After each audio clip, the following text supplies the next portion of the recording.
আমি সবসময় বিশ্বাস করতাম পরিবার মানে ভালোবাসা, রক্ত নয়। কিন্তু আমার শাশুড়ি, তিনি ভিন্নভাবে ভাবতেন। এবং আমার জানতে কয়েক বছর লেগেছিল যে তিনি কতটা ভিন্ন ভাবতেন।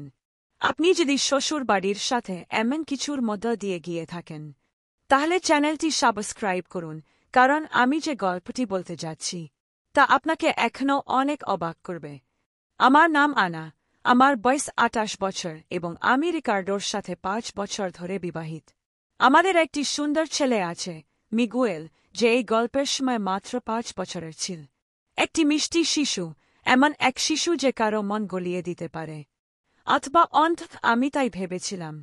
আমাদের ডেটিংয়ের শুরুতে যখন আমি রিকার্ডোর পরিবারের সাথে পরিচিত হয়েছিলাম, তখন সবকিছু স্বাভাবিক লাগছিল। ডোনা বিয়াট্রিস, আমার শাশুড়ি, আমার সাথে বিনয়ী ছিলেন। উষ্ণতা ছিল না, তবে বিনয়ী ছিলেন। তিনি সবসময় দৃঢ় ব্যক্তিত্বের একজন মহিলা ছিলেন, যিনি দৃঢ় হাতে বাড়ি পরিচালনা করতেন। এমন একজন ব্যক্তি যাকে সবাই সম্মান করে, তবে কিছুটা ভয়ও পায়। তাদের পরিবার ছিল ঐতিহ্যবাহী, অনুশীলনকারী ক্যাথলিক, বাধ্যতামূলক রবিবারের দুপুরের খাবারের আগে প্রার্থনা, এবং একটি সুসংযোজিত শ্রেণীবিন্যাস যেখানে মাতৃতন্ত্রের কথাই ছিল আইন। আমি একটি আরও আরামদায়ক, আরও উদার পরিবার থেকে এসেছিলাম, কিন্তু আমি ভেবেছিলাম এটা শুধু মানিয়ে নেওয়ার ব্যাপার। আমি কতটা ভুল ছিলাম। বিয়ের প্রথম কয়েক বছর জিনিসগুলি একটি আপাত শান্তিতে চলছিল। ডোনা বিয়াট্রিস সমস্ত পারিবারিক উৎসবের আয়োজন করার বিষয়ে জোর দিতেন। তার বাড়িতে ক্রিসমাস, তার বাড়িতে ইস্টার, গুরুত্বপূর্ণ জন্মদিন, তার বাড়িতে। আমি অংশ নিতাম, রান্নাঘরে সাহায্য করতাম, খাবার নিয়ে আসতাম, মানিয়ে নেওয়ার চেষ্টা করতাম। কিন্তু সবসময় সেই অদ্ভুত অনুভূতি থাকত যে আমাকে পর্যবেক্ষণ করা হচ্ছে, মূল্যায়ন করা হচ্ছে। প্রথমে এটি সূক্ষ্ম ছিল। এখানে একটি মন্তব্য, সেখানে একটি মন্তব্য। আহ, আপনার এই ভিন্ন মশলাটি কি আকর্ষণীয়, তিনি বলতেন যখন আমি কোনো খাবার নিয়ে যেতাম। অথবা, আমাদের পরিবারে আমরা সবসময় এভাবেই করেছি যখন আমি সংগঠনে কোনো ছোট পরিবর্তনের প্রস্তাব দিতাম। আক্রমণাত্মক কিছুই ছিল না, কিন্তু সবসময় এটা স্পষ্ট করে দিত যে একটি আমরা এবং একটি আপনি ছিল। রিকার্ডো বুঝতে পারতেন না, অথবা ভান করতেন যে তিনি বুঝতে পারছেন না। যখন আমি কিছু বলতাম, তিনি সবসময় এটিকে ছোট করে দেখাতেন। আমার মা এমনি, তার কাজ করার নিজস্ব উপায় আছে। তিনি আপনাকে ভালোবাসেন, শুধু দেখাতে জানেন না। আপনি খুব বেশি সংবেদনশীল হচ্ছেন। কিন্তু একজন মা জানেন যখন অন্য একজন মহিলা তাকে পছন্দ করেন না। এটা সহজাত। এবং আমি অনুভব করতাম, যতবার আমি সেই বাড়িতে প্রবেশ করতাম, আমি এমন একটি অঞ্চলে প্রবেশ করছি যা আমার ছিল না। মিগুয়েলের জন্মের পর পরিস্থিতি আরও উত্তেজনাপূর্ণ হয়ে ওঠে। ডোনা বিয়াট্রিস একজন দাদি হয়ে ওঠেন, অধিকারপ্রবণ। তিনিই ছিলেন যিনি নাতির বিষয়ে নিয়ম ডিকটেট করতেন।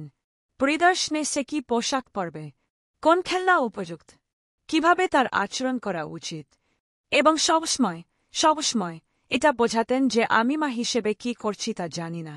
আমাকে তার ডায়াপার পরিবর্তন করতে দাও, প্রিয়। তুমি এখনও শিখছ। এই কান্না ক্ষুধার্তের নয়, এটা বাজনা। আমার সময়। আপনারা এই শিশুটিকে খুব বেশি প্রশ্রয় দিচ্ছেন। সবচেয়ে খারাপ ব্যাপার হল মিগুয়েল তার ড্যাডিকে খুব ভালোবাসত। তিনি তার সাথে মিষ্টি ছিলেন, স্নেহময়ী ছিলেন, যত্নশীল ছিলেন। আমি আমার নিজের ছেলেকে তার বাহুতে ছুটে যেতে দেখতাম এবং আমার বুকে একটি সূক্ষ্ম ব্যথা অনুভব করতাম। কেন তিনি আমার সাথে এমন হতে পারতেন না? একদিন রবিবারের বিকেলে, যখন মিগুয়েলের বয়স সবেমাত্র 4 বছর হয়েছিল, তখন আমি সেই কথোপকথনটি শুনেছিলাম যা সবকিছু বদলে দিয়েছিল। আমি বাথরুমে গিয়েছিলাম এবং যখন আমি লিভিং রুমে ফিরে আসছিলাম, তখন আমি ডোনা বিয়াট্রিসকে তার নন্দের সাথে নিচু স্বরে কথা বলতে শুনলাম। তার কোনো শিখ নেই, জানো। সে আমাদের মূল্যবোধ, আমাদের ঐতিহ্য বোঝে না। রিকার্ডোর এমন কাউকে প্রাপ্ত ছিল যে সত্যিই পরিবারের অংশ। কিন্তু বিয়াট্রিস, তারা তো বহু বছর ধরে বিবাহিত। বিয়ে তো কাগজ, প্রিয়। পরিবার মানে রক্ত। আর কিছু মানুষ কেবলই সম্পর্কযুক্ত নয়। আমি করিডোরে স্তব্ধ হয়ে গেলাম। আমার হৃদস্পন্দন এতটাই দ্রুত ছিল যে আমি ভেবেছিলাম তারা শুনতে পাবে। 1 বছর পরেও কি তিনি সত্যিই আমার সম্পর্কে এটাই ভাবতেন, যে আমি একজন অনুপ্রবেশকারী? আমি এমন ভান করে লিভিং রুমে ফিরে গেলাম যেন আমি কিছুই শুনিনি। কিন্তু সেই কথাগুলো কয়েক সপ্তাহ ধরে আমার মাথায় ঘুরতে লাগল। কিছু মানুষ কেবলই সম্পর্কযুক্ত নয়। সেই মুহূর্ত থেকেই আমি এমন কিছু জিনিস লক্ষ্য করতে শুরু করি যা আগে অলিখিত ছিল। যেমন ডোনা বিয়াট্রিস সবসময় পারিবারিক অনুষ্ঠানগুলিকে আমাদের ক্রিসমাস, আমাদের ইস্টার বলে উল্লেখ করতেন, কখনই যারা পরিবারের অংশ ছিল না তাদের সত্যিই অন্তর্ভুক্ত করতেন না। যেমন তার লিভিং রুমে পুরো পরিবারের ছবি ছিল, শুধুমাত্র আমাদের বিয়ের একটি ছবি ছিল না। যেমন তিনি মিগুয়েলকে পরিবারের গল্প বলতেন, কিন্তু সবসময় সেই অংশগুলি বাদ দিতেন যেখানে আমি উপস্থিত ছিলাম। আমি আমার স্বামীর নিজের পরিবারের মধ্যে একটি ভূত ছিলাম। এবং সবচেয়ে খারাপ কি, মিগুয়েল বুঝতে শুরু করছিল বাচ্চারা আমাদের ধারণার চেয়েও বেশি স্মার্ট হয়। সে লক্ষ্য করত যখন দাদি আমার সাথে কথা বলার জন্য কণ্ঠস্বর পরিবর্তন করতেন। যখন আমি কাছে আসতাম তখন তিনি তাকে দূরে টেনে নিয়ে যেতেন। এখন তিনি তার কানে ফিসফিস করে কিছু বলতেন এবং মাকে না বলতে বলতেন। একদিন রাতে সে আমাকে জিজ্ঞাসা করল, মা, দাদি তোমাকে কেন পছন্দ করেন না? আমার হৃদয় ভেঙে গেল। আপনি কিভাবে 4 বছরের একটি শিশুকে বোঝাবেন যে আপনি নিজেও বোঝেন না কেন আপনাকে গ্রহণ করা হয় না? দাদি আমাকে পছন্দ করেন, সোনা। তিনি শুধু তার ভালোবাসা দেখানোর একটি ভিন্ন উপায় আছে। কিন্তু সে সেই স্মার্ট চোখ দিয়ে আমার দিকে তাকিয়ে বল, তিনি বাবাকে যেভাবে জড়িয়ে ধরেন তোমাকে কখনো সেভাবে জড়িয়ে ধরেন না। এটা সত্যি ছিল। 8 বছরের বিবাহিত জীবনে ডোনা বিয়াট্রিস আমাকে কখনো সত্যিকারের আলিঙ্গন করেনি। আমি জানতাম কিছু একটা ঘটবে। আমি বাতাসে তা অনুভব করছিলাম, যেমন জ্বর আসার আগে। হ্যাঁ, ডোনা বিয়াট্রিস কিছু একটা পরিকল্পনা করছিলেন, এবং আমি সরলভাবে ভেবেছিলাম যে এটি আমাকে অস্বস্তিতে ফেলার জন্য তার আরেকটি অভিনয় মাত্র। আমি কতটা ভুল ছিলাম। তিনি যা প্রস্তুতি নিচ্ছিলেন আমার কল্পনাকেও ছাড়িয়ে গিয়েছিল। জিনিসগুলো অদ্ভুত হতে শুরু করেছিল এমনভাবে যে আমি এর কারণ ধরতে পারছিলাম না। আপনি জানেন, যখন আপনি অনুভব করেন যে কিছু ভিন্ন, কিন্তু কেউ আপনার সন্দেহ নিশ্চিত করে না? ঠিক সেটাই ছিল। প্রথমে ছিল মিটিংগুলো। ডোনা বিয়াট্রিস শেষ মুহূর্তে পারিবারিক মধ্যাহ্নভোজের আয়োজন করা শুরু করলেন।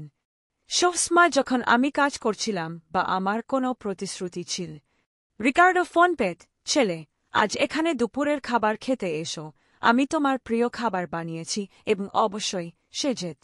সে মিগুয়েলকে নিয়ে যেত এবং তারা ফিরে আসত দারুণ কথা, সুস্বাদু খাবার এবং পরিবারের সাথে বিশেষ মুহূর্তগুলোর গল্প বলে। আমি বাইরে থাকতাম। কেন তুমি আমাকে আগে বলনি? আমি আমার প্রতিশ্রুতি বাতিল করতে পারতাম। আমি জিজ্ঞেস করতাম।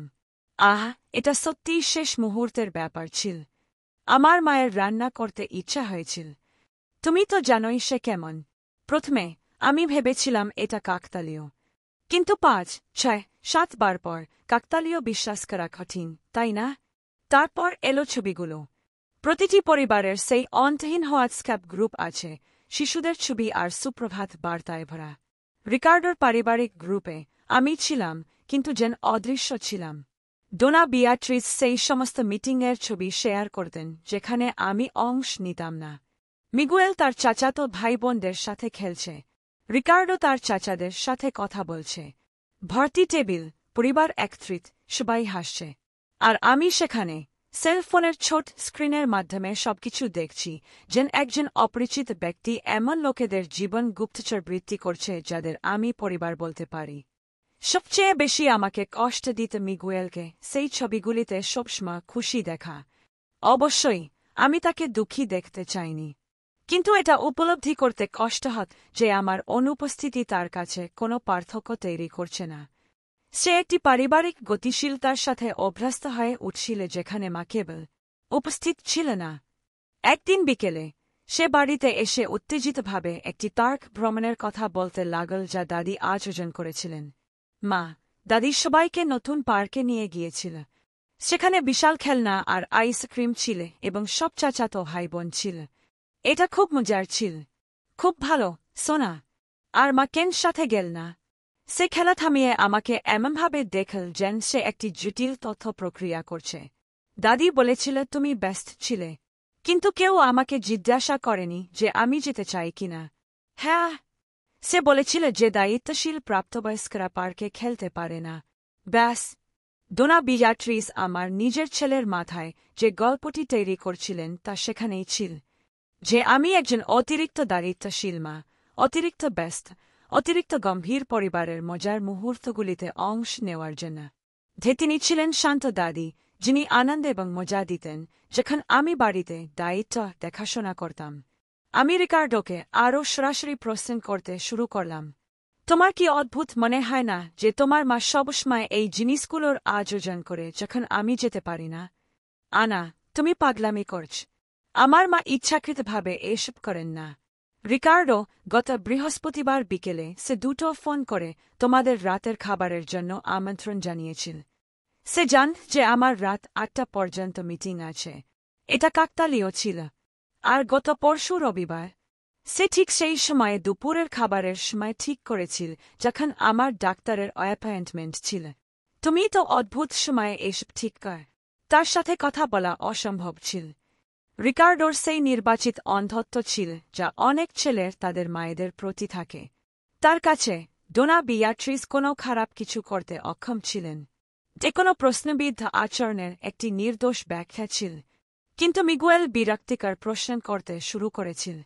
মা, তুমি কেন কখনো পারিবারিক অনুষ্ঠানে যাও না? দাদি কেন সবসময় বলে যে তুমি ক্লান্ত?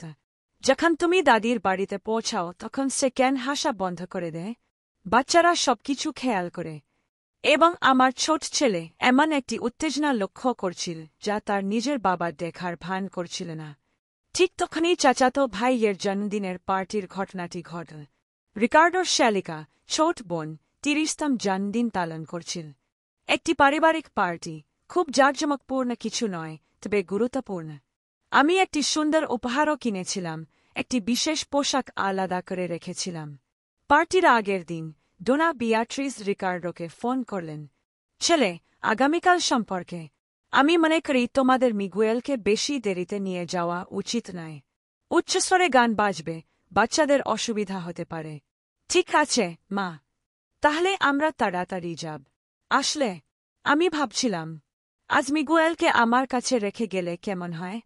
তাহলে কাল সে আরও বিশ্রাম পাবে, চাচাতো ভাইবোনদের সাথে খেলবে এবং তোমরা পার্টিটা আরও শান্তিতে উপভোগ করতে পারবে। রিকার্ডো এটাকে একটা দারুণ আইডিয়া মনে করল। আমি অদ্ভুত মনে করলাম, কিন্তু সমস্যা তৈরি করতে চাইনি। পরের দিন আমরা পার্টিতে পৌঁছলাম এবং কি কাকতালীয়! পরিবারের সব প্রাপ্তবয়স্করা সেখানে ছিল, কিন্তু বাচ্চারা, মিগুয়েল সহ, ডোনা বিয়াট্রিজের বাড়িতে তার সাথে ছিল। পার্টিতে যেন তারা ক্লান্ত না হয় তার মতে। কিন্তু পার্টিটি ছিল পরিবারের এই প্রিয় মানুষদের সম্মানার্থে। এবং আবারও আমি সেখানে ছিলাম, আমার ছেলে ছাড়া, এমন লোকেদের মাঝে নিজেকে অপরিচিত মনে করছিলাম যাদের আমি পরিবার বলা উচিত। পার্টির সময় আমি লক্ষ্য করলাম কিভাবে ডোনা বিয়াট্রিস সবার প্রতি স্নেহময়ী এবং একজেডরা হতে পারতেন। সবাই, আমি ছাড়া। তিনি উষ্ণ আলিঙ্গন দিয়ে লোকেদের অভ্যর্থনা জানাতেন, জীবন, কাজ, শিশুদের সম্পর্কে জিজ্ঞাসা করতেন। আমার সাথে এটি কেবল একটি শুকনো হাই এবং ব্যাস। এবং সবচেয়ে খারাপ, তিনি মিগুয়েলের কথা এমনভাবে বলতেন যেন সে তার নিজের ছেলে। আমার নাতি এত স্মার্ট। আজ সকালে সে আমাকে বিস্কুট বানাতে সাহায্য করেছে। বেচারা এখানে এত ক্লান্ত হয়ে এসেছিল। ভালো যে আমার সাথে বিশ্রামের জন্য ছিল। সে দাদির প্রতি এত আকৃষ্ট। সে আমার থেকে দূরে থাকতে পারে না। প্রতিটি বাক্য যেন একটি ছুরিকাঘাত ছিল। তিনি এমন একটি গল্প তৈরি করছিলেন যেখানে তিনি মিগুয়েলের জীবনে প্রধান মাতৃমূর্তি ছিলেন, আর আমি ছিলাম কি অভিনেত্রী। বাড়ি ফেরার পথে আমি গাড়িতে রিকার্ডোর সাথে কথা বলার চেষ্টা করলাম। তোমার কি অদ্ভুত মনে হয় না যে আমরা আমাদের ছেলে ছাড়া একটি পারিবারিক অনুষ্ঠানে গিয়েছিলাম? এটাই ভালো ছিল। সে আরও আরামদায়ক ছিল। রিকার্ডো, সে তার নিজের খালার জন্মদিনে অংশ নেয়নি। সে ক্লান্ত ছিল। আনা, আমার মা বাচ্চাদের খুব ভালো চেনেন। তোমার মা আমাদের ছেলেকে একচিটিয়া করে ফেলছে। ঠিক তখনই সে ফেটে পড়ল। আনা, যথেষ্ট হয়েছে। আমার মা মিগুয়েলকে ভালোবাসে এবং শুধু তার ভালো চায়। তুমি যদি এটা দেখতে না পারো তাহলে সমস্যা তোমার, তার নয়। আমরা বাকি পথ নীরব রইলাম। কিন্তু আমি জানতাম যে আমি একটি সংবেদনশীল জায়গায় আঘাত করেছি। রিকার্ডো কিছু একটা লক্ষ্য করছিল, যদিও সে স্বীকার করতে চাইছিল না। সেই রাতে বিছানায় শুয়ে আমি যা কিছু ঘটছিল তা নিয়ে ভাবলাম। ডোনা বিয়াট্রিস কেবল আমাকে বাদ দিচ্ছিলেন না, তিনি সক্রিয়ভাবে পরিবারের এমন একটি সংস্করণ তৈরি করছিলেন যেখানে আমি অপ্রয়োজনীয় ছিলাম, যেখানে মিগুয়েলের কেন্দ্রীয় ব্যক্তিত্ব হিসাবে দাদি ছিল, বাবা ছিল মজার জন্য এবং মা ছিল কি, এবং সবচেয়ে ভীতিকর, এটা কাজ করছিল। আমার নিজের ছেলে আমার অনুপস্থিতির সাথে অভ্যস্ত হয়ে উঠছিল। রিকার্ডো এমন আচরণগুলোকে স্বাভাবিক করছিল যা অগ্রহণযোগ্য হওয়া উচিত ছিল, আর আমি সেখানেই ছিলাম, আমার নিজের পরিবারকে আমাকে ছাড়াই নতুন করে সংগঠিত হতে দেখছি। কিন্তু আমি তখনও জানতাম না যে সবচেয়ে খারাপটা এখনও আসেনি। ডোনা বিয়াট্রিস কেবল ইঞ্জিন গরম করছিলেন। বছরের শেষ উৎসবের জন্য তিনি যা পরিকল্পনা করছিলেন একবারের জন্য দেখিয়ে দেবে যে তিনি রিয়েলমেন্ট সেই পরিবারে আমার স্থান সম্পর্কে কি ভাবতেন। এবং স্পটলার, সেখানে আমার জন্য কোনো জায়গা ছিল না। ডিসেম্বর মাস চলে এলো, আর তার সাথে বছরের শেষের সেই পরিচিত আমেজ। আপনি তো জানেনই কেমন হয়, সবাই ক্রিসমাসের পরিকল্পনা, সন্ধ্যাভোজ, পারিবারিক মিলনমেলা নিয়ে কথা বলছে। আমিও বেশ উত্তেজিত ছিলাম, ভাবছিলাম অবশেষে পুরো পরিবারের সাথে একটি গুরুত্বপূর্ণ উৎসবে অংশ নেওয়ার সুযোগ পাব। আমি কঠিনাশ্বর ছিলাম। ডিসেম্বরের প্রথম সপ্তাহে ডোনা বিয়াট্রিস প্রায় প্রতিদিনই রিকার্ডোকে ফোন করা শুরু করলেন, সবসময়ই ক্রিসমাসের প্রস্তুতি নিয়ে। কে কি নিয়ে যাবে, কিভাবে টেবিল সাজানো হবে, বাচ্চাদের জন্য কি উপহার কেনা হবে। দীর্ঘ কথোপকথন, বিস্তারিত তথ্যে ভরা, যেখানে তিনি এমন এক উদ্দীপনা দেখাতেন যা আমি খুব কমই দেখতাম যখন আমি আশেপাশে থাকতাম। রিকার্ডো সবসময় আমাকে পরে তথ্যগুলো দিত। আমার মা বলেছেন, তোমার ডেজার্ট নিয়ে চিন্তা করার দরকার নেই, তিনি সব ব্যবস্থা করে ফেলেছেন। তিনি চান আমরা যেন তাড়াতাড়ি পৌঁছাই প্রস্তুতির জন্য সাহায্য করতে। আহা, আর তিনি বলেছেন মিগুয়েল আগের দিন রাতে সেখানে ঘুমাতে পারে, তাহলে তার জন্য সকাল থেকে ক্রিসমাস উপভোগ করা সহজ হবে। সবকিছুই খুব সুসংগঠিত, খুব পরিকল্পিত। আর আমি সেখানে কেবল নির্দেশাবলী গ্রহণ করছি, যেন একজন অতিথি কোনো প্রটোকল অনুসরণ করছে। কিন্তু আমি এবার সত্যিই অংশগ্রহণ করতে দৃঢ়প্রতিজ্ঞ ছিলাম। আমি বিশেষ রেসিপি খুঁজতে লাগলাম, দামি উপকরণ কিনলাম, এমন একটি ডেজার্ট বানানোর পরিকল্পনা করলাম যা সবার মনে থাকবে। ডোনা বিয়াট্রিসকে দেখাব যে আমিও সেই পরিবারের অংশ হতে পারি। 15ই ডিসেম্বর সবকিছু ভেঙে পড়ল। আমি কর্মস্থলে ছিলাম যখন রিকার্ডো আমাকে ফোন করল। তার কণ্ঠস্বর শুনেই বুঝতে পারলাম কিছু একটা ভুল হয়েছে। আনা, তোমার সাথে ক্রিসমাস নিয়ে কথা বলার দরকার আছে। কি হয়েছে? কিছু ঘটেছে। ব্যাপারটা হেল। আমার মা এইমাত্র আমাকে ফোন করেছিলেন এবং আসলে তিনি এই বছর একটু আরও ঘনিষ্ঠ ক্রিসমাস করতে চান। হৃদস্পন্দন দ্রুত হতে শুরু করল। ঘনিষ্ঠ মানে কেমন? শুধু পরিবারই থাকবে, ছেলেমেয়েরা, নাতিনাতনিরা। তুমি তো জানোই রিকার্ডো, আমি তোমার স্ত্রী, মিগুয়েল তোমার ছেলে। তাহলে শুধু পরিবার মানে কি? লাইনের অন্য প্রান্তে নীরবতা, এমন নীরবতা যা অনন্তকাল ধরে চল। আনা, তুমি তো জানোই আমি এটা বলতে চাইনি। তাহলে আমাকে ব্যাখ্যা করো, তুমি কি বলতে চেয়েছ? তিনি বলেছেন তিনি আরও ঐতিহ্যবাহী কিছু চান। আরও সাধারণ? আমি ছাড়া সাধারণ এমনটা নয়। রিকার্ডো, তোমার মা আমাকে পারিবারিক ক্রিসমাস থেকে বাদ দিয়েছেন। আরেকটি নীরবতা, আরও দীর্ঘ। তিনি মনে করেন যে শুধু সরাসরি আত্মীয়স্বজন থাকলেই ভালো হবে। তিনি বুড়ো হচ্ছেন, আরও সংরক্ষিত কিছু চান। আমি অফিসের মাঝখানে সহকর্মীদের দ্বারা পরিবেষ্টিত যা শুনছিলাম তা প্রক্রিয়া করার চেষ্টা করছিলাম। আমার শাশুড়ি আমাকে আনুষ্ঠানিকভাবে পারিবারিক ক্রিসমাস থেকে বাদ দিয়েছেন এবং আমার স্বামী তাতে সম্মতি দিয়েছে। আর তুমি কি মনে করো? আমি মনে করি হয়তো এটাই ভালো হবে। সংঘাত এড়ানো যাবে, জানো। আর তুমি সবসময় অভিযোগ করো যে এই বড় মিটিংগুলোতে তুমি ক্লান্ত হয়ে যাও। রিকার্ডো, তুমি যা বলছো তা কি শুনছ? আনা, এটা তো মাত্র একদিন। আমরা আমাদের নিজেদের ক্রিসমাস বাড়িতেই করতে পারি, শুধু আমরা 3 জন। না, রিকার্ডো, তোমরা পারিবারিক ক্রিসমাস করবে, আমি বাড়িতে থাকব। এমনটা হতে হবে না। দেখো কেমন হবে যদি। আমি ফোন রেখে দিলাম। আমি সেখানেই বসে রইলাম আমার ডেস্কে, যা ঘটল তা বোঝার চেষ্টা করছিলাম। 5 বছরের বিবাহিত জীবনে ডোনা বিয়াট্রিস অবশেষে তার মুখোশ খুলেছিলেন, এবং সবচেয়ে খারাপ, রিকার্ডো তার ধারণা মেনে নিয়েছিল। সেই রাতে যখন আমি বাড়ি ফিরলাম, রিকার্ডো মিগুয়েলের সাথে লিভিং রুমে কার্টুন দেখছিল। এক স্বাভাবিক, এত পরিচিত একটি দৃশ্য যে এক মুহূর্তের জন্য মনে হয়েছিল হয়তো সবকিছুই একটা দুঃস্বপ্ন ছিল। হাই সোনা, রিকার্ডো বল, টিভি থেকে চোখ না সরিয়ে। হাই। মিগুয়েল দৌড়ে এসে আমাকে জড়িয়ে ধরল। মা, বাবা বলেছে এই বছর আমাদের 2টো ক্রিসমাস হবে, একটা দাদির বাড়িতে আর একটা এখানে বাড়িতে। আমি রিকার্ডোর দিকে তাকালাম। সে আমাদের 5 বছরের ছেলেকে পরিস্থিতিটা এমনভাবে ব্যাখ্যা করেছে যেন এটা একটা ভালো জিনিস, যেন 2টো আলাদা ক্রিসমাস পাওয়া একটা বিশেষ উপহার। এটা সত্যি, সোনা। এটা খুব মজার হবে, আমি একটি জোরপূর্বক হাসি দিয়ে উত্তর দিতে পারলাম। মিগুয়েলকে ঘুম পাড়ানোর পর সারাদিন ধরে আমি যে কথোপকথনটি এড়িয়ে যাচ্ছিলাম তা শুরু হল। তুমি কি সত্যিই আমাকে ছাড়া তোমার মায়ের ক্রিসমাসে যাবে?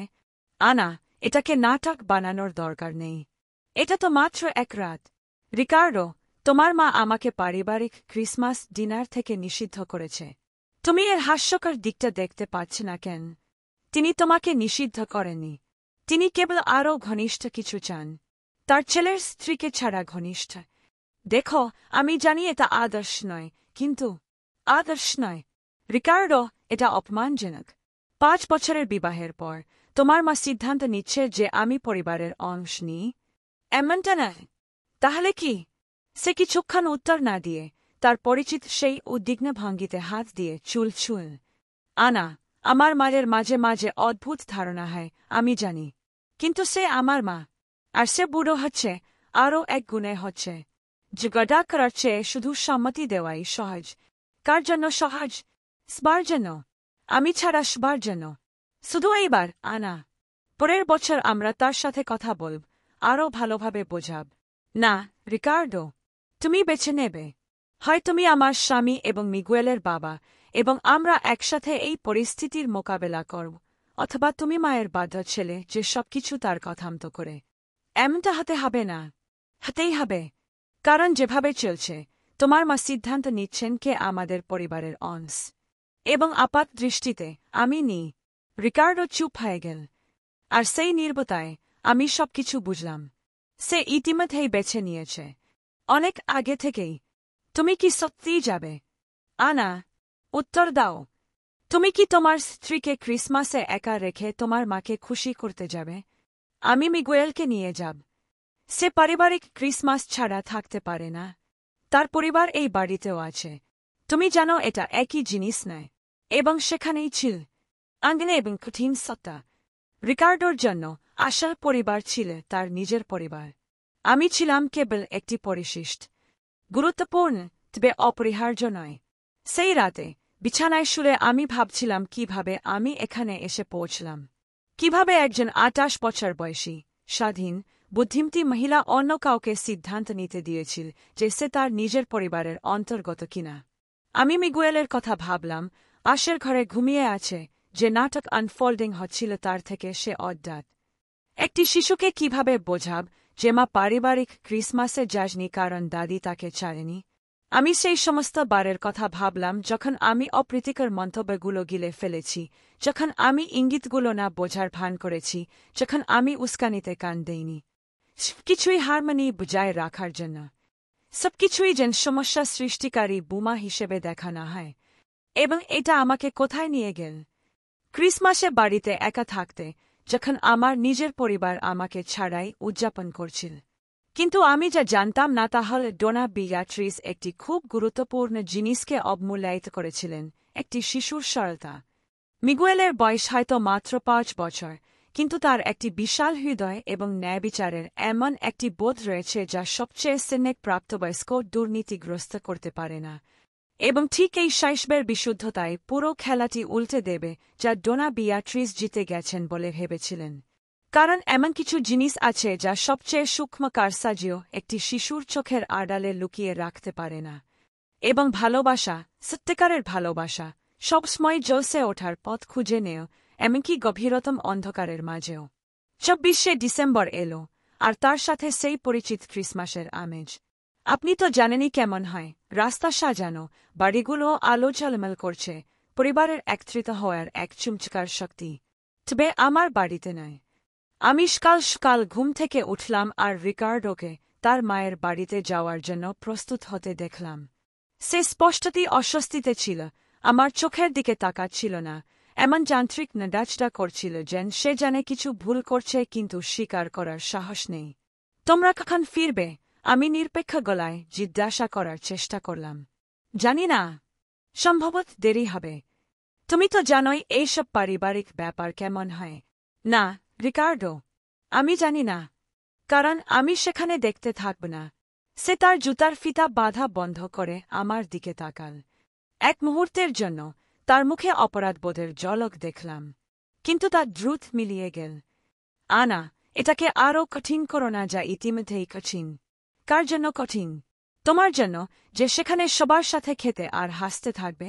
নাকি আমার জন্য, যে এখানে একা বসে ভাববে কিভাবে আমার নিজের পরিবার আমাকে ক্রিসমাসে ফেলে গেল? মিগুয়েল এই মুহূর্তে ঘরের দরজায় এসে দাঁড়াল। আমি তার জন্য যে আনুষ্ঠানিক পোশাকটি রেখেছিলাম তা সে ইতিমধ্যেই পরেছিল। সে সুন্দর লাগছিল, আরটির জন্য উত্তেজিত শিশুর সেই বিশাল হাসি তার মুখে। মা, তুমি সাজবে না? দাদির বাড়িতে পৌঁছাতে আমাদের দেরি হয়ে যাবে। আমার হৃদয় ভেঙে গেল। আমি বিছানায় বসলাম আর তাকে আমার কাছে টেনে নিলাম। শোনা, মা আজ যেতে পারবে না। কেন? কারণ মায়ের বাড়িতে কিছু কাজ সারতে হবে। সে আমাকে সেই বিভ্রান্ত শিশুর মতো দেখল যে বুঝতে পারে না কেন প্রাপ্তবয়স্করা এত সহজ জিনিসকে এত জটিল করে তোলে। কিন্তু বাবা, তুমি কি এই কাজগুলো পরে সারতে পারো না? এটা তো ক্রিসমাস। রিকার্ডো তার সামনে হাঁটু গেড়ে বসল।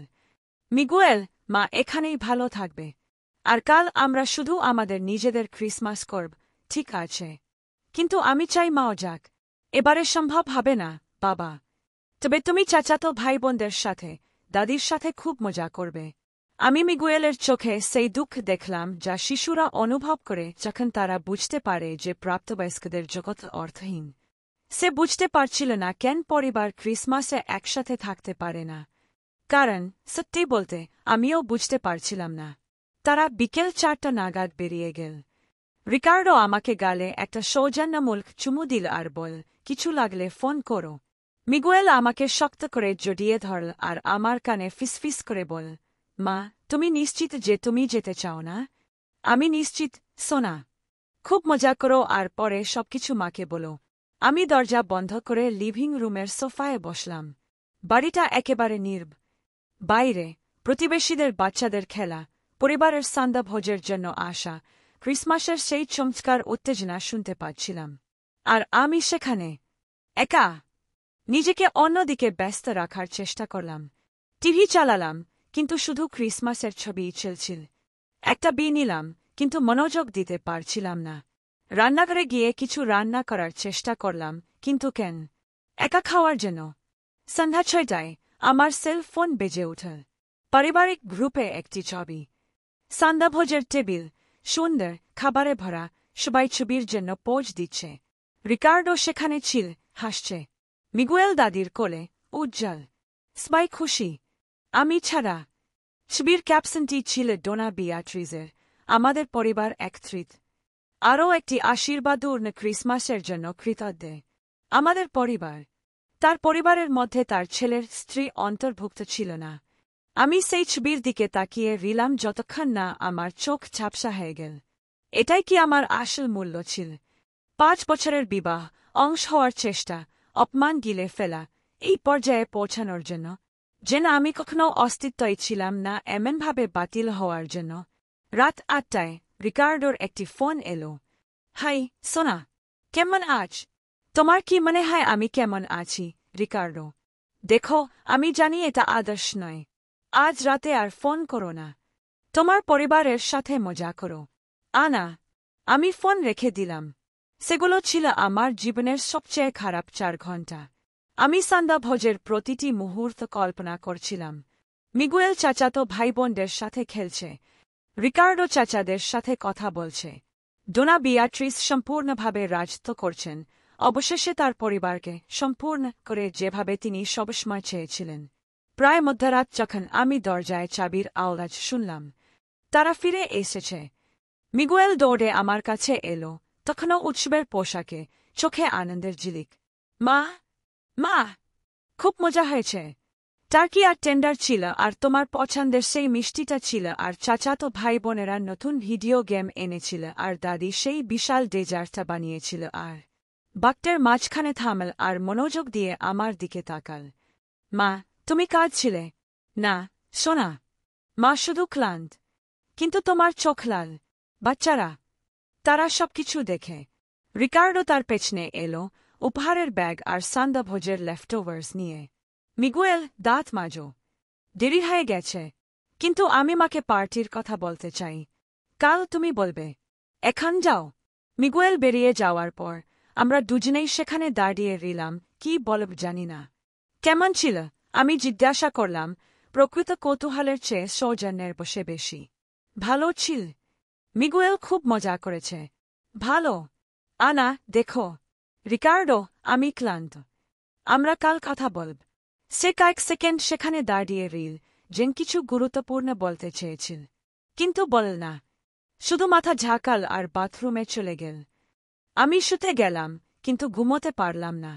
ভাবছিলাম এখন থেকে কি এমনই হবে। পরিবারের জন্য যা কিছু গুরুত্বপূর্ণ তা থেকে আমাকে পদ্ধতিগতভাবে বাদ দেওয়া হবে। এবং সবচেয়ে খারাপ, মিগুয়েল এতে অভ্যস্ত হয়ে উঠবে, বড় হয়ে মনে করবে যে গুরুত্বপূর্ণ বিষয়গুলিতে মায়ের অংশ না নেওয়া স্বাভাবিক। প্রায় রাত 2টো যখন আমি ঘরের দরজায় হালকা টোকা শুনলাম। মিগুয়েল পাজামা পরে হাজির হল, ঘুম আর উদ্বেগের মিশ্রিত চেহারা নিয়ে। মা, আমি কি তোমাদের সাথে এখানে ঘুমাতে পারি? অবশ্যই, সোনা। কি হয়েছে? সে আমার এবং রিকার্ডোর মাঝে বিছানায় ঢুকে পড়ল। রিকার্ডো তখনও সেল ফোনে ব্যস্ত ছিল। মা, আমি ভাবছিলাম। কি ভাবছিলে? তুমি কেন আজ পার্টিতে যাওনি? আমি মিগুয়েলের মাথার ওপর দিয়ে রিকার্ডোর দিকে তাকালাম। সে সেলফোন নামিয়ে রেখে কথোপকথনে মনোযোগ দিল। সোনা, মা আগেই ব্যাখ্যা করেছে। কিছু কাজ সারতে ছিল। কিন্তু কি কাজ, মা? এটা তো ক্রিসমাস ছিল। সারার জন্য কিছুই খোলা ছিল না। 5 বছরের শিশু, বন্ধুরা। 5 বছর, আর ইতিমধ্যেই যে কোনো বাজে অজুহাত ভেদ করতে পারছিল। ব্যাপারটা হল, মাঝে মাঝে প্রাপ্তবয়স্কদের বাড়িতে থাকতে হয় বাড়ির কাজ দেখার জন্য, কিন্তু বাড়ি তো সব গোছানো ছিল। আমি বের হওয়ার আগে দেখেছি রিকার্ডো বিছানায় অস্বস্তিতে নেড়াচড়া করল। মিগুয়েল, মাঝে মাঝে দাদি ছোট মিটিং করতে পছন্দ করে, শুধু কিছু মানুষের সাথে। কিন্তু মা কেন যেতে পারবে না? সে তো পরিবারের অংশ। নির্বতা। একটি ভারী নির্বতা, যা হাজার শব্দের চেয়েও বেশি কথা বলে। অবশ্যই মা পরিবারের অংশ। শোনা, আমি কোনমতে উত্তর দিতে পারলাম, গলার কাটা গিলে। তাহলে দাদি কেন বল যে এটা শুধু পরিবারের জন্য? ব্যাস, বোমাটা ফেটে গিয়েছিল। রিকার্ডো বিছানায় বসে পড়ল। দাদি কি বলেছিল? সে চাচা জোয়াওকে বলেছিল যে সে খুশি কারণ অবশেষে সে শুধু পরিবারের জন্য ক্রিসমাস করতে পেরেছে। আর যখন আমি জিজ্ঞাসা করলাম মা কোথায়, সে বলল কিছু মানুষ আসলে পরিবারের অংশ নেয়। পরবর্তী নির্বতা ছিল কানে তালা লাগানোর মতো। রিকার্ডো ফ্যাকাশে হয়ে গেল। আমি ব্যথা আর রাগের এক মিশ্রণ অনুভব করলাম, যা আমাকে প্রায় বমি করিয়ে দিচ্ছিল। মিগুয়েল, রিকার্ডো অদ্ভুত গলায় বল, তুমি নিশ্চিত যে দাদি এটা বলেছিল? আমি নিশ্চিত। আর তারপর সে বলল আমাকে তোমাদেরকে বলতে বারণ করেছে কারণ এটা বড়দের ব্যাপার। বিঙ্গো! ডোনা বিয়াট্রিস অবশেষে তার আসল রং দেখিয়েছিল। এবং একটি শিশুর সামনে এটা করার মতো যথেষ্ট বোকা ছিল। রিকার্ডো, আমার কণ্ঠস্বর যতটা নিযন্ত্রিত থাকবে ভেবেছিলাম তার চেয়েও বেশি নিযন্ত্রিত শোনাল। তোমার মা আমাদের ছেলেকে বলেছে যে আমি আসল পরিবার নেই। আনা। আর তাকে গোপন রাখতে বলেছে। আমি নিশ্চিত সে এটা বলতে চায়নি। তোমার দেখতে আর কি করতে হবে, রিকার্ডো? সে আমাকে অপমান করেছে। সে তোমার ছেলের মাকে পারিবারিক ক্রিসমাস থেকে বাদ দিয়েছে। আর এখন আমরা জানতে পারলাম যে সে একটি 5 বছরের শিশুকে বলেছে যে আমি আসল পরিবার নেই। মিগুয়েল আমার থেকে বাবার দিকে তাকাচ্ছিল। প্রাপ্তবয়স্করা কেন এত উত্তেজিত তা বোঝার চেষ্টা করছিল। বাবা, আমি কি কিছু ভুল বলেছি? না, বাবা। তুমি কিছুই ভুল করনি। তাহলে মা কেন দুঃখী? কারণ দাদিমাকে কষ্ট দিয়েছে। আমি উত্তর দিলাম, সিদ্ধান্ত নিলাম যে আর কাউকে রক্ষা করার জন্য মিথ্যা বলব না। আর বাবা সেটা হতে দিয়েছে। রিকার্ডো, আমি চালিয়ে গেলাম, কাল তুমি তোমার মাকে ফোন করবে আর ব্যাখ্যা করবে যে এটা আর কখনো হবে না। সে হয়তো আমাকে পছন্দ নাও করতে পারে, কিন্তু আমি মিগুয়েলের মা আর তোমার স্ত্রী, এবং তাকে আমাকে সম্মান করতে হবে। আনা, এটা এত সহজ নয়। এটা সহজ। এটা খুব সহজ। হয় সে আমাকে সম্মান করবে, অথবা তোমরা আর তার বাড়িতে যাবে না। তুমি আমাকে তোমার আর আমার মায়ের মধ্যে বেছে নিতে বলতে পারো না। আমি তোমাকে বেছে নিতে বলছি না। তোমার মা বেছে নিয়েছে। সে সিদ্ধান্ত নিয়েছে যে আমি পরিবারের অংশ নিই। এখন তুমি সিদ্ধান্ত নাও যে তুমি তার সাথে একমত কিনা। মিগুয়েল বিছানায় উঠে দাঁড়াল। বাবা, মা আমাদের পরিবারের অংশ। অবশ্যই, বাবা। তাহলে তুমি কেন দাদিকে ওটা বলতে দিলে? 5 বছরের শিশুর প্রশ্ন। সহজ, সরাসরি, ধ্বংসাত্মক। রিকার্ডো উত্তর দিতে পারল না। ঠিক তখনই আমার মধ্যে কিছু একটা বদলে গেল। আমার ছেলের দিকে তাকিয়ে, সেই শিশুর মতো বিশুদ্ধতা নিয়ে তার মাকে রক্ষা করতে দেখে, আমি বুঝলাম যে আমি 5 বছর ধরে এমন একটি জায়গা জয় করার চেষ্টা করছিলাম যা আমার অধিকার ছিল। আমি স্ত্রী ছিলাম। আমি মা ছিলাম। আমি পরিবার ছিলাম। আর যদি ডোনা বিয়াট্রিস এটা মেনে নিতে না পারত, তাহলে সমস্যাটা তার ছিল, আমার নয়। মিগুয়েল, আমি আমার ছেলেকে জড়িয়ে ধরে বললাম, আমাকে রক্ষা করার জন্য ধন্যবাদ। আমি সবসময় তোমাকে রক্ষা করব, মা। তুমি বিশ্বের সেরা মা। আর সেখানে, সেই মুহূর্তে, আমার ছেলের নিঃস্বার্থ ভালোবাসা দিয়ে বেষ্টিত হয় এবং একজন স্বামীকে দেখে যে আমাকে রক্ষা করার সাহস তখনও পাজনি, আমি একটি সিদ্ধান্ত নিলাম। আমি আর সম্মানের টুকরো টুকরো গ্রহণ করব না। আমি আর ভান করব না যে সবকিছু ঠিক আছে। এবং সবচেয়ে গুরুত্বপূর্ণ, আমি আর আমার ছেলেকে এটা মনে করে বড় হতে দেব না যে একটি পরিবার কাউকে দ্বিতীয় শ্রেণীর নাগরিকের মতো ব্যবহার করা স্বাভাবিক। যুদ্ধ ঘোষণা করা হয়েছে। এবং এবার, আমার কাছে সম্ভাব্য সেরা মিত্র ছিল একটি শিশুর মুখ থেকে বের হওয়া সত্তা। পরের দিন, 25শে ডিসেম্বর, আমার জীবনে দেখা যে কোনো ক্রিসমাসের চেয়ে ভিন্ন ছিল। উপহারের জন্য নয়, খাবারের জন্য নয়, বরং শেষ পর্যন্ত সবার মুখোশ খুলে গিয়েছিল বলে। রিকার্ডো সারাদিন ডোনা বিয়াট্রিজের সাথে ফোনে কথা বল। আমি পাশের ঘর থেকে কথোপকথনের টুকরোগুলো শুনছিলাম। মা, কিন্তু সে তো শুধু একটা বাচ্চা। না, সে তাকে আপনার বিরুদ্ধে করছে না। মা, আপনি সত্যিই এটা বলেছিলেন। এখন সে লিভিং রুমে ফিরে এলো, তার মুখ ফ্যাকাশে হয়ে গিয়েছিল। তো কি খবর? আমি জিজ্ঞাসা করলাম, যদিও তার অবস্থা দেখে আমি ইতিমধ্যেই উত্তর জানতাম। তিনি বললেন যে তার ঠিক মনে নেই যে তিনি ঠিক এটাই বলেছিলেন। অবশ্যই তার মনে নেই। কিন্তু যদি কিছু বলেও থাকেন, তাহলে সেটা অনিচ্ছাকৃতভাবে, মুহূর্তের উত্তেজনায়। রিকার্ডো, তিনি মিগুয়েলকে গোপন রাখতে বলেছিলেন। এটা মুহূর্তের উত্তেজনা নেয়। এটা ট্রেমে হেঠায়, পূর্বপরিকল্পিত।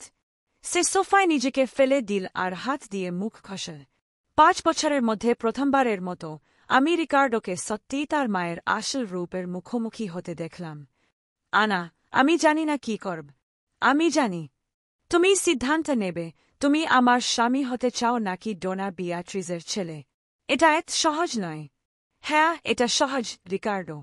তোমার মা তোমার স্ত্রীর প্রতি তোমার ছেলের সামনে অসম্মান দেখিয়েছেন। একটি শিশুকে মেনে ফেলায়ও কারসাজি করেছেন। তার নিজের নাতির মাকে অপমান করেছেন। দাদি, এটা তোমার জন্য কোনো পদক্ষেপ নেওয়ার জন্য যথেষ্ট না হয়, তাহলে কখনোই হবে না। এই মুহূর্তে, মিগুয়েল তার ট্যাবলেট নিয়ে লিভিং রুমে হাজির হল। মা, বাবা, তোমরা একটা জিনিস দেখতে পারো। কি, শোনা? গতকাল দাদির বাড়িতে, যখন তিনি সেই কথাগুলো বলছিলেন, আমি ট্যাবলেটে রেকর্ড করেছিলাম। আমার হৃদস্পন্দন থেমে গেল। তুমি রেকর্ড করেছিলে? হ্যাঁ। মনে আছে তুমি যখন শিখিয়েছিলে যে কেউ যখন খুব গুরুত্বপূর্ণ কিছু বলে, তখন আমরা ভুলে না যাওয়ার জন্য রেকর্ড করতে পারি। আমি ভেবেছিলাম এটা গুরুত্বপূর্ণ। রিকার্ডো আর আমি একে অপরের দিকে তাকালাম। মিগুয়েল কথোপকথনটি রেকর্ড করেছিল। আমাদের দেখাতে পারো, বাবা? সে ট্যাবলেট নাড়াচাড়া করল আর একটি অডিও বাজানো শুরু করল। এটা ছিল ডোনা বিয়াট্রিজের স্পষ্ট কণ্ঠস্বর। জোয়াও, কি ভালো হল যে আমি এই ক্রিসমাসটা যেভাবে সবসময় চেয়েছিলাম সেভাবে আয়োজন করতে পারলাম। শুধু পরিবারই থাকবে, কোনো কি বলব কোনো অতিরিক্ত লোক থাকবে না। দাদি, মা কোথায়? মিগুয়েলের ছোট কণ্ঠস্বর। আহ, আমার নাতি, তোমার মা আসলে আসল পরিবার নয়, বুঝলে? সে বাবার সাথে বিয়ে করেছে, কিন্তু রক্তের পরিবার ভিন্ন। এটা শুধু আমাদের মধ্যে। কিন্তু আমি আমার মাকে ভালোবাসি। অবশ্যই ভালোবাসো, সোনা। কিন্তু কিছু জিনিস শুধু পরিবারের মধ্যেই থাকে। এটা আমাদের গোপন কথা, কেমন? এটা মাকে বা বাবাকে বলতে হবে না। অডিও থেমে গেল। লিভিং রুমের নীরবতা ছিল পরম। রিকার্ডো ফ্যাকাশে হয়ে গিয়েছিল, সম্পূর্ণরূপে ফ্যাকাশে। কারণ অস্বীকার করার, ন্যায্যতা প্রমাণ করার বা ছোট করে দেখানোর কোনো উপায় ছিল না। কিছু সেখানে ছিল, রেকর্ড করা, ডোনা বিয়াট্রিজের নিজের কণ্ঠে। মিগুয়েল, সে কাঁপানো গলায় বল, তুমি এটা কেন রেকর্ড করেছিলে? কারণ আমার অদ্ভুত লেগেছিল, বাবা। দাদি সবসময় বলে যে আমাদের পরিবারকে ভালোবাসা উচিত, কিন্তু সে মায়ের সম্পর্কে খারাপ কথা বলছিল। আর মা আমাদের পরিবার। আমার গাল বেয়ে অশ্রু গড়িয়ে পড়তে শুরু করল। দুঃখের নস, গার্ডের। আমার ৫ বছরের ছেলের মধ্যে অনেক প্রাপ্তবয়স্কের চেয়ে বেশি চরিত্র এবং ন্যায়বোধ ছিল। মিগুয়েল, আমি তাকে জুডিয়ে ধরে বললাম, তুমি ঠিক কাজটি করেছি? হ্যাঁ, করেছ। যেখানে কেউ আমাদের পরিবার সম্পর্কে খারাপ কথা বলবে, সত্যটা বলা গুরুত্বপূর্ণ। রিকার্ডো উঠে দাঁড়িয়ে একটি খাঁচাবন্দি সিংহের মতো লিভিং রুমে হাঁটতে শুরু করল। আমি বিশ্বাস করতে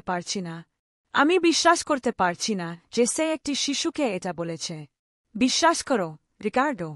মনের গভীরে, তুমি সবসময় জানতে তোমার মা আসলে কে। তুমি শুধু দেখতে চাওনি। সে থামল আর আমার দিকে তাকাল। আর ৫ বছরের মধ্যে প্রথমবারের মতো আমি তার চোখে লজ্জা দেখলাম। সত্যিকারের লজ্জা। আনা, আমি একজন টেরেবল স্বামী ছিলে। আমার প্রথম দিন থেকেই তোমাকে রক্ষা করা উচিত ছিল। আমি কাপুরুষ ছিলে। সে সোফায় আমার পাশে বসে। আমাকে ক্ষমা করবে। আমি তার দিকে তাকালাম, এই মানুষটির দিকে যার সাথে আমি ৫ বছরের জীবন ভাগ করে নিয়েছি, আমার ছেলের বাবা, এবং যে আমাকে তার নিজের মায়ের দ্বারা পদ্ধতিগতভাবে অপমানিত হতে দিয়েছে। রিকার্ডো, ক্ষমা এক জিনিস, বিশ্বাস অন্য জিনিস। এর মানে কি? এর মানে হল তোমাকে প্রমাণ করতে হবে যে তুমি বদলেছ। শুধু কথায় না। তুমি কি চাও আমি করি? তুমি তোমার মাকে ফোন করবে। তাকে বলবে যে তার বলা কথার একটি রেকর্ডিং তোমার কাছে আছে, এবং ব্যাখ্যা করবে যে যতক্ষণ না সে ব্যক্তিগতভাবে আমার কাছে ক্ষমা চাইবে এবং তার মনোভাব সম্পূর্ণরূপে পরিবর্তন করবে, ততক্ষণ আমরা আর সেখানে যাব না। আনা, না, রিকার্ডো। আর আনা বা কিন্তু সে আমার মা নয়। তোমার মা তোমার পরিবারকে অসম্মান করেছেন। তোমার ছেলেকে মেনে ফেলেও কারসাজি করেছেন। এখন তুমি বেছে নাও, হয় তুমি বাবা আর স্বামী, অথবা তুমি ডোনা বিয়াট্রিজের ছেলে। সে কয়েক মিনিট নীরব রিল, সবকিছু প্রক্রিয়া করছিল। তারপর সেল ফোনটি তুলে নিল। মা, আমি তোমার সাথে কথা বলার দরকার আছে। না, ফোনে নয়। তুমি এখনই এখানে এসো। না, মা, এখনই। আর ক্ষমা চাইতে প্রস্তুত হয়ে এসো। সে ফোন রেখে আমার দিকে তাকাল। তিনি আসছেন। দারুণ, আনা। আর যদি তিনি ক্ষমা না চান, তাহলে তুমি খুঁজে বের করবে তুমি কথার মানুষ কিনা। ডোনা বিয়াট্রিজ ১ ঘণ্টা পর পৌঁছালেন। তার সেই সবসময়কার উদ্ধত ভঙ্গিতে বাড়িতে প্রবেশ করলেন, যেন তিনি অনুগ্রহ করছেন। কি এমন জরুরি, রিকার্ডো? আমি পরিবারের সবাইকে আমার বাড়িতে রেখে এখানে এসেছি। বসুন, মা। রিকার্ডো ট্যাবলেটটি সেন্টার টেবিলে রাখল আর প্লে বাটনে চাপ দিল। অডিও বাজতে শুরু করার সাথে সাথে আমি ডোনা বিয়াট্রিজের মুখ পরিবর্তন হতে দেখলাম। প্রথমে বিস্ময়, তারপর স্নায়বিকতা, তারপর ভয়। দেখান শেষ হল, নীরবতা ছিল কবরখানার মতো। তো, মা, রিকার্ডো বল, তোমার কি বলার আছে? এটা কনটেক্সট থেকে নেওয়া হয়েছে। কোন কনটেক্সট একটি শিশুকে তার মাকে আসল পরিবার না বলার ন্যায্যতা প্রমাণ করে? আমি এটা বলতে চাইনি। মা, আপনি তাকে গোপন রাখতে বলেছিলেন। আপনি ঠিক জানতেন আপনি কি করছেন। ডোনা বিয়াট্রিজ আমাকে সেই পরিচিত দৃষ্টিতে দেখল, রাগ ঘৃণার সাথে মিশ্রিত। তোমাকে তোমার নিজের পরিবারের বিরুদ্ধে করে দিয়েছে। থামো, রিকার্ডো ফেটে পড়ল। থামো, মা। আনা আমার পরিবার। মিগুয়েল তোমার পরিবার, আর তুমি দুজনকে আবর্জনার মতো ব্যবহার করেছ। 5 বছরের মধ্যে এই প্রথম আমি রিকার্ডোকে তার মায়ের প্রতি উচ্চস্বরে কথা বলতে দেখলাম। তুমি আনার কাছে ক্ষমা চাইবে, মিগুয়েলের কাছে ক্ষমা চাইবে, এবং তোমার মনোভাব সম্পূর্ণরূপে পরিবর্তন করবে, অথবা তুমি আর তোমার নাতিকে দেখতে পাবে না। রিকার্ডো, তুমি এটা করতে পারো না। পারি, এবং করব। ডোনা বিয়াট্রিস কয়েক সেকেন্ড আমার দিকে তাকিয়ে রিল। আমি তার চোখে ঘৃণা দেখতে পাচ্ছিলাম, কিন্তু এমন কিছুও যা আমি আগে কখনো দেখিনি। পরাজয়। আনা, তিনি বললেন, কণ্ঠস্বর জোরপূর্বক বের হচ্ছিল, আমি গতকালের কথার জন্য দুঃখিতা। সবচেয়ে গুরুত্বপূর্ণ ক্ষমা আমার কাছে নয়। সে মিগুয়েলের দিকে তাকাল, যে লিভিং রুমের কোণে সেই বুদ্ধিমান চোখ দিয়ে সবকিছু পর্যবেক্ষণ করছিল। মিগুয়েল, এদিকে এসো। সে সাবধানে কাছে এলো। দাদি গতকাল কিছু কথা বলেছিল যা ঠিক ছিল না। তোমার মা আমাদের পরিবারের অংশ। দাদি বিভ্রান্ত ছিল। মিগুয়েল আমার দিকে তাকাল, যেন কথা বলার অনুমতি চাইছে। কথা বলতে পারো, শোনা। দাদি, তুমি কেন মাকে পছন্দ করো না? একটি শিশুর প্রশ্ন। সহজ, সরাসরি, কোনো জড়তা ছাড়াই। ডোনা বিয়াট্রিস উত্তর দিতে পারল না। কারণ আপনি একটি শিশুকে কিভাবে ব্যাখ্যা করবেন যে আপনি আপনার মাথায় একটি কল্পনা তৈরি করেছেন যেখানে শুধুমাত্র কিছু মানুষের জন্য জায়গা আছে? আমি তোমার মাকে পছন্দ করি, মিগুয়েল। তাহলে তুমি তার সম্পর্কে খারাপ কথা বলো কেন? দাদি আর এটা করবে না, ঠিক আছে। মিগুয়েল তার দিকে সেই শিশুর মতো গম্ভীরতা নিয়ে তাকাল যে যেকোনো মিথ্যার আড়ালে দেখতে পাজ। প্রতিজ্ঞা করছি। ডোনা বিয়াট্রিস চলে যাওয়ার পর আমরা 3 জন লিভিং রুমে বসে রইলাম, মানসিকভাবে ক্লান্ত। আর এখন? রিকার্ডো জিজ্ঞাসা করল। এখন তুমি প্রমাণ করবে যে তুমি সত্যিই বদলেছ। যখনই তোমার মা কোনো মন্তব্য করবে, তুমি আমাকে রক্ষা করবে। যখনই সে আমাদের পরিবারকে বাদ দিতে চেষ্টা করবে, তুমি তাকে থামাবে। আর যদি সে আমাদের কাউকে আবার অসম্মান করে, তাহলে সবকিছু শেষ। আর যদি আমি সফল হই, যদি তুমি সফল হও, তাহলে হয়তো আমাদের একটি সত্যিকারের পরিবার হওয়ার সুযোগ থাকবে। সেই ক্রিসমাসের পর কয়েক মাস কেটে গেছে। ডোনা বিয়াট্রিস কি বদলেছেন? পুরোপুরি নেন। তবে তিনি তার মতামত নিজের কাছে রাখতে শিখেছেন। রিকার্ডো কি বদলেছে? এখনও বদলাচ্ছে। তবে যখনই দরকার হয়, সে আমাকে রক্ষা করে। আর মিগুয়েল, আমার ছেলে আমাকে শিখিয়েছে যে মাঝে মাঝে সত্য শিশুদের মুখ থেকে বের হয়, কারণ তারা প্রাপ্তবয়স্কদের রক্ষা করার জন্য মিথ্যা বলতে শেখেনি। আজ ফিরে তাকালে আমি বুঝতে পারি যে আমি 5 বছর ধরে এমন একটি জায়গা জয় করার চেষ্টা করছিলাম যা আমার অধিকার ছিল। প্রমাণ করার চেষ্টা করছিলাম যে আমি এমন একটি পরিবারের অংশ হওয়ার যোগ্য ছিলাম, যার অংশ আমি ভালোবাসার অধিকারে ইতিমধ্যেই ছিলাম। ডোনা বিয়াট্রিস হয়তো আমাকে ভালোবাসেন না, হয়তো আমাকে পুরোপুরি গ্রহণ করেন না। তবে তিনি আমাকে সম্মান করতে শিখেছেন। আর মাঝে মাঝে সম্মান ভালোবাসার চেয়েও বেশি গুরুত্বপূর্ণ। আর আপনি? আপনার পরিবারে কি এমন কিছু হয়েছে? আপনাকে কি শান্তি বজায় রাখা আর আপনার মর্যাদা রক্ষা করার মধ্যে বেছে নিতে হয়েছে? মন্তব্যগুলিতে আমাকে জানান আপনি এই পরিস্থিতিতে কিভাবে প্রতিক্রিয়া জানাতেন। আর যদি এই বাস্তব গল্পগুলো আপনার হৃদয়কে আমার মতো স্পর্শ করে থাকে, তাহলে চ্যানেলটি সাবস্ক্রাইব করুন। কারণ পরিবার, সত্যিকারের পরিবার, হল তারাই যারা আপনার পাশে থাকে যখন সবকিছু ভেঙে পড়ে। আর মাঝে মাঝে ছোটরাই আমাদের ভালোবাসা আর আনুগত্য সম্পর্কে সবচেয়ে বড় শিক্ষা দেয়।